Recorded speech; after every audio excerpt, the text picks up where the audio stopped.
Once upon a time there was a princess that lived in a beautiful palace overlooking a simple but worldly village. She lived in the castle with her father, the king, and a handful of faithful servants. Her father doted over her, supplying her every need and most of all her wants. Over the years, she blossomed into a beautiful teenage girl, quick-witted, full of laughter, and always obedient, but increasingly lonely. Often, late at night, she would gaze from the window of her room, high in the castle wall, watching the people far away in the streets below. She would lean towards the gate, straining past the sounds of music and laughter, to try and pick out the words of the young people.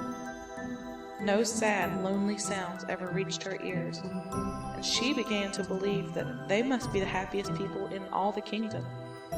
"Father," she asked one evening as they worked together on what he called her preparation, "do you think that perhaps I might one evening be allowed to attend one of the festivals at the village?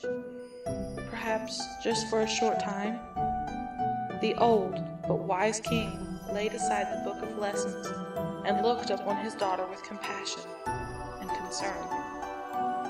"My child, the village below is a worldly place, full of sad people.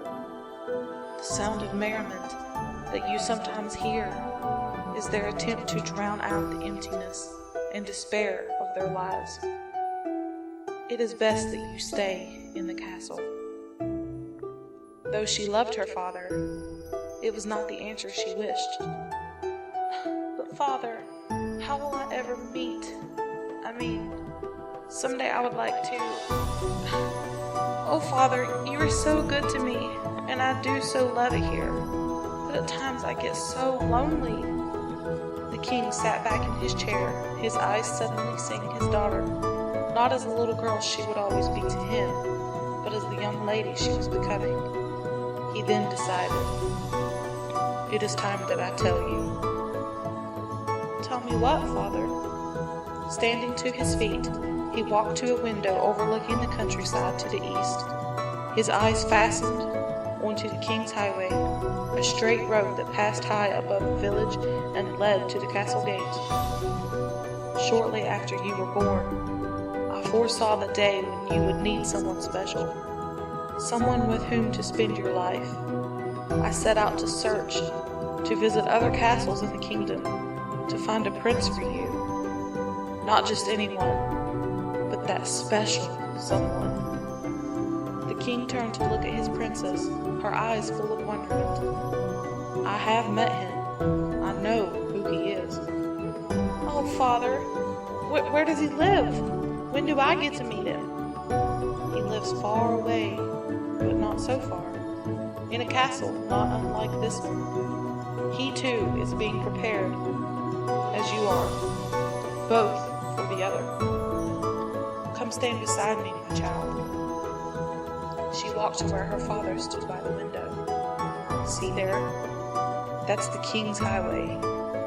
When the time is right, and not before, he will come on a white steed. You will know him." Then, taking her hands into his, he looked into her tear-brimmed eyes. "Princess, never forget that you are a child of the king. You are royalty. The one being prepared for you is also of royal descent. Be patient, prepare, and stay in the castle." She hugged the king, jumping into his arms, happy now and determined to prepare and wait. For many months at night she looked out her bedroom window, past the village and its sounds to the highway above, watching and dreaming of the one who would someday come. A year passed, then another. The dream became harder to envision, and the night sounds of laughter and glee from the village below began working their way slowly into her thoughts. It became harder to concentrate on her preparation, harder to be patient. One morning, while taking her breakfast in the royal kitchen, A knock was heard at the back door, the door where deliveries were made from the village below. She waited for one of her father's servants to answer, but when none immediately did, she decided to answer it herself. "Hello," said the young delivery man as he pulled off his crumpled hat and bowed. It was an exaggerated bow, very low and lasting, followed by a winsome smile. She couldn't help but laugh. "Delivery for His Royal Highness the King," he proclaimed with just the slightest shade of irreverence. "And but I must say that he has hired some lovely kitchen help. A great improvement indeed." "Why, thank you. But I'm not the kitchen help," she replied, blushing. "I'm the king's daughter." I had heard that he had a daughter, but I was never told how beautiful she was. "Do you live here all alone with your father?" "For now," she replied, thinking briefly of the now fading story her father had told her. He carried the supplies past her into the kitchen. "You ought to come down to the village some night. The lads would be taken with you. Lots of friends your age and wonderful parties." "Tell me about the village." For an hour they talked and laughed. Every story of the village life seemed so full of humor and excitement. He acted out the stories he told and sang a village favorite, dancing merrily to the tune. She could not remember ever laughing so much, and found herself resenting her father for not allowing her to take part. "You must come to the village this very night. The fall festival begins, and it's the best one of the year." She glanced awkwardly at the closed kitchen door. "I don't believe my father would allow me to attend." "Then sneak out after dark. I will meet you at the bridge this side of the village. You'll have a great time." "Perhaps," she hesitated, but I can't promise." "I'll meet you there," he said, then shut the door and was gone before she could answer. That evening, she sat with her father in the great room, he reading aloud from the book of lessons, and she pretended to be listening. In reality, she was measuring the diminishing light from the setting sun. The distant music began to loft up from the festival below, her imagination going skyward with it. It took several moments before she realized that her father had stopped reading. "You seem far away tonight." She straightened her dress nervously. "No, just tired, I think. Perhaps I should go to bed early." "Darling." "Really, Father, I'm fine," she said, quickly getting to her feet. "Good night," she said back over her shoulder as she scampered up the stairs. 2 hours later, when it was believed that all the castle was sleeping, a lithe young figure stole out the kitchen door and disappeared into the night. 3 months later, a slightly older but much changed princess marched into the great room to announce to her father the decision that she had made on the previous night. Her midnight visits had increased in frequency since that first visit a lifetime ago. The village nightlife was more exciting than she had ever dared imagine. The people, though sometimes crude, laughed and sang and danced, chased each night into dawn. They were living now, not just waiting for a dream that might not ever come true. The young man that had met her that first night had treated her well, like royalty. In 100 ways he had made her feel special. Then last night, the greatest of all nights of her life, he had proposed to her. She clutched the ring he had slipped onto her finger tightly in her palm, drawing courage from the pain it produced.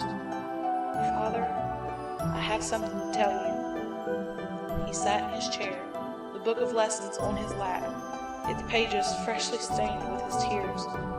She had almost lost her resolve. "I've met a young man.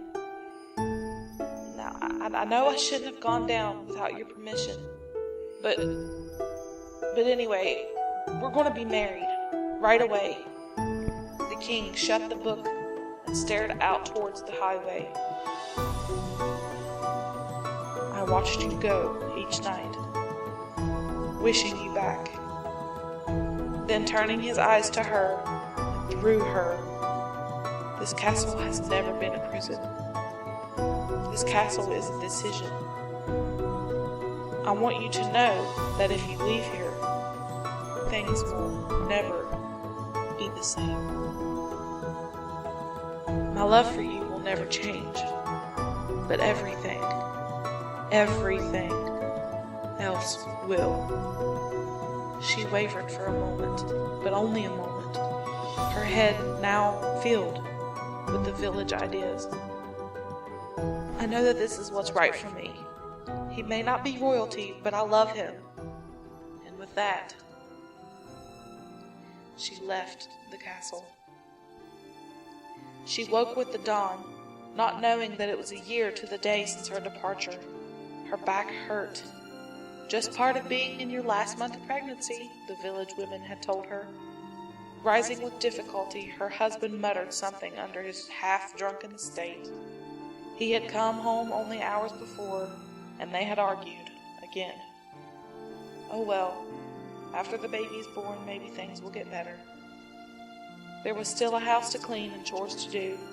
Picking up a worn straw broom, she walked outside to sweep the front porch. Their house was small. It sat on the edge of town, not far from the bridge where he had waited for her that first night. Her eyes followed the path up to her father's castle. The king had still found little ways to show her that he had not forgotten her, and that she was still loved. But what he had said was now true. Nothing was the same. Her eyes wandered to the east to spend a few minutes watching the sunrise, a simple pleasure that she shared alone each morning. Its rays almost blinded her, distorting the trees and hills beyond. Squinting against its brightness, she returned to the job at hand, first glancing absently up the high road. Her heart seemed to stop, gripped as if by a strong hand. The broom quivered in her grasp. Far down the road came a white horse, its rider sitting straight and tall. He seemed to be coming straight out of the sun. The horse quickened its pace as it neared the castle, sensing the excitement of its master. Her heart began to beat again, now loud and in rhythm to the pounding hooves. He reined his mount to a stop outside the castle's front gate. She could not make out his features, but his stance spoke of honor and character. He knocked on the front door, her front door, not that long ago. The king stepped out to greet him, and she watched as they conversed, watching as the king spoke with his hands, and then pointed towards the village. Involuntarily, she took a step back into the shadow of the porch. The noble prince listened carefully, his strong shoulders sagging in disappointment and sadness. Shaking the king's hand and receiving from him a consoling hug, he mounted his horse. He looked down towards the village home, his eyes finding her in the shadow. For a moment, they both just stared. Then, pointing his mount back towards the sun, he rode away into its brightness. She felt the hot tears on her arms and hands long before it occurred to her that she was crying. Nothing, she thought, will ever be the same.